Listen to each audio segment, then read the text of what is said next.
Meet the three-spined stickleback. The three-spined stickleback is a little fish that lives in oceans and lakes across the northern hemisphere. Like salmon, some ocean sticklebacks swim up streams to spawn. After spawning, most sticklebacks return to the sea. Some have stayed in freshwater lakes and streams, establishing populations there.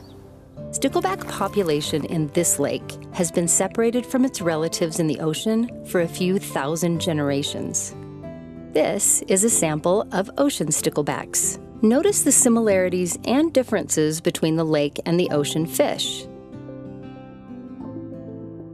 You may have noticed that ocean and lake sticklebacks have differences in body length, spine length and number, fin shape, and other characteristics. They also have different numbers of bony plates along their sides called lateral plates. Let's look more closely at the lateral plates in a larger sample of ocean sticklebacks. We can count the lateral plates on one side of a fish and plot the number on a graph.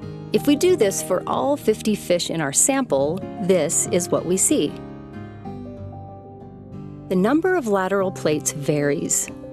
For this group, plate number ranges from 32 to 35. The most frequent number of plates is 33.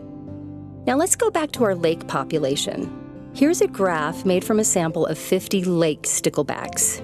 Like with the ocean stickleback sample, the number of lateral plates varies.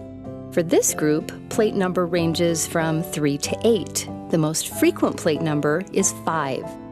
Notice how the lateral plate number distribution is different between the lake and ocean populations.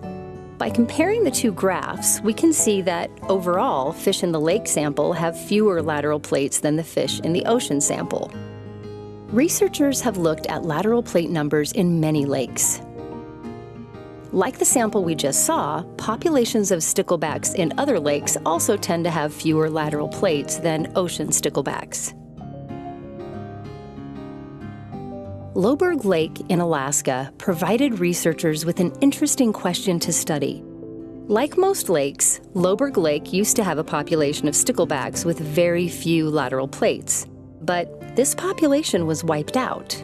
After a few years, a group of ocean sticklebacks came into Loughburg Lake and established a breeding population. These fish had lots of lateral plates. What will happen to the Loughburg Lake stickleback population? Will it change over time to have fewer plates like populations living in other lakes? It will be your job to find out.